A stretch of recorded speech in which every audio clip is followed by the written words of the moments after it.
కూర్చోండి అధ్యక్ష. వారు మొదటిసారి ప్రభాకర్ అన్న మొదటిసారి శాసనసభకు వచ్చినారు, మొదటిసారి మంత్రి అయినారు అధ్యక్ష. కాబట్టి కొద్దిగా తొందరపడుతున్నారు. తొందరపడకండి అధ్యక్ష, చరిత్ర చాలా ఉంది. తప్పకుండా మా తాతలు నేతులు దాగినరు, మా మూతుల వాసన చూడండి అంటే కుదరదు. కేవలం క్రెడిట్ మాత్రమే మేము తీసుకుంటాం. మేము నాగార్జున సాగర్ కట్టినాం, శ్రీశైలం కట్టినాం, కానీ మొత్తం మిగతాయి మాత్రం అన్యాయం అంతా వేరే ఖాతాలో దోస్తామంటే కుదరదు అధ్యక్ష. బరాబర్ చెప్తాం, ప్రధాన ప్రతిపక్షంగా ప్రజల తరపున బరాబర్ లెక్కలు చెప్తాం.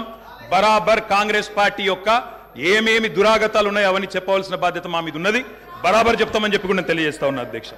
అధ్యక్ష, పడావుబడ్డ భూములు, పాడుబడ్డ ఇండ్లు, ఆకలి కేకలు, ఆత్మహత్యలు, వలసలు, కరువులు, కర్ఫ్యూలు, ఎన్కౌంటర్లు, కరెంటు కోతలు, కటిక చీకెట్లు, నెర్రెలు బారిన నేలలు, నెత్తురు గారిన నేలలు, ఇదే కదా ఆనాటి మీ గొప్ప ఘనత వహించిన ప్రభుత్వంలో ఆనాడు మీరు చూపెట్టిన అద్భుతాలు ఇవే కదా అధ్యక్ష. ఒక్క మాటలో చెప్పాలంటే అధ్యక్ష, వీళ్ళ పాలనలో తాగునీటికి దిక్కు లేదు, సాగునీటికి దిక్కు లేదు, కరెంట్ అనేది అడ్రస్సే లేదు.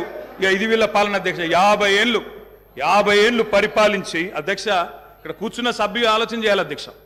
రాజగోపాల్ రెడ్డి గారు చేస్తున్నారు. నల్లగొండలో ఫ్లోరోసిస్ తప్ప ఏమిచ్చింది అధ్యక్ష వీళ్ళు?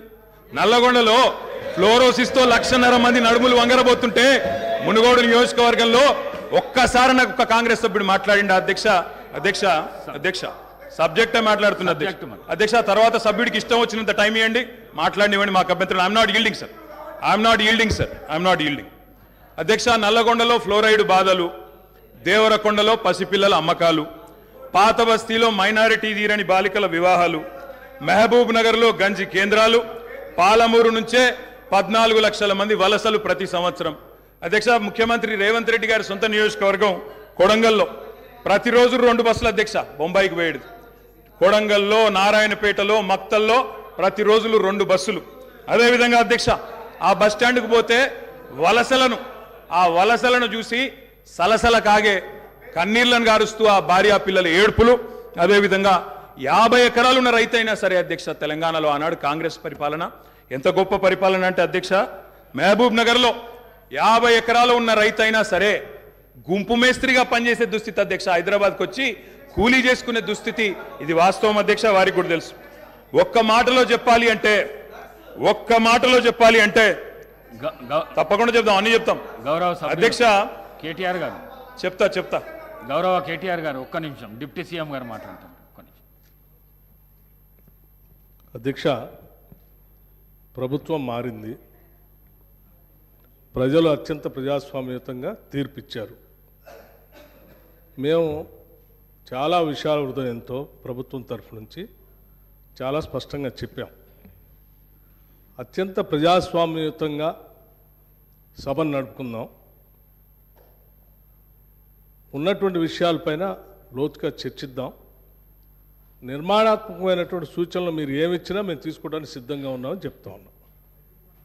మొట్టమొదటి సమావేశం, మొట్టమొదటి రోజు వారు గవర్నర్ ప్రసంగం మీద ధన్యవాదాలు చెప్పే తీర్మానంలో కొంత పెద్ద మనసుతో ఈ ప్రభుత్వం చెప్పినటువంటి మాటలను స్వాగతిస్తున్నామనో, లేకపోతే అదే రీతిలో మనం ముందుకు పోదామనో అలా చెప్పుకుంటూ సభ నడిపించడం కోసం ప్రయత్నం చేయాలి. కానీ మొదలు పెట్టమే వారు అసలు ఒక దాడి మొదలుపెట్టినట్టు మొదలు పెడితే ప్రభుత్వానికి తప్పనిసరి పరిస్థితిలో మేము అనుకున్నటువంటి ప్రజాస్వామ్యయుత సభ నడిపేదానికంటే మీకు సమాధానం చెప్పే కార్యక్రమంలో ఆ స్ఫూర్తి కూడా దెబ్బతినేటట్టుగా వారు మాట్లాడుతూ ఉన్నారు. అది కరెక్ట్ కాదు.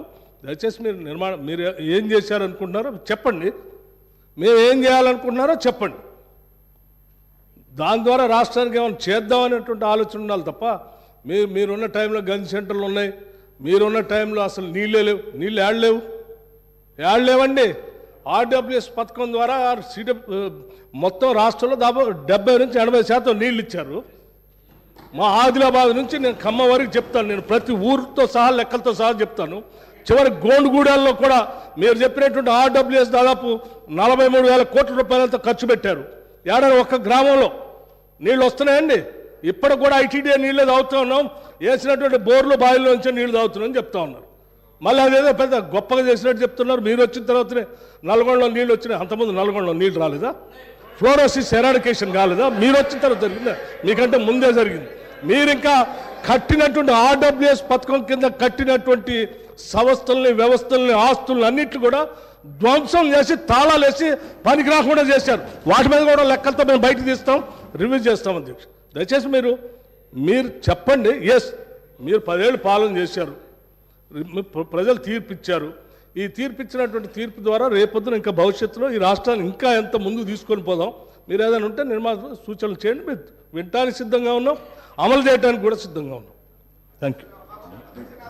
గౌరవ కేటీఆర్ గారు అధ్యక్ష, సబ్జెక్టే మాట్లాడుతున్నా సార్. నేను ఆ గవర్నర్ ప్రసంగంలో ఏం చెప్పినో దానికే సమాధానం చెప్తున్నా. 10 ఏళ్ళు విధ్వంసం జరిగింది అన్నారు. మరి 10 ఏళ్ళ విధ్వంసం గురించి మాట్లాడితే 55 ఏళ్ళ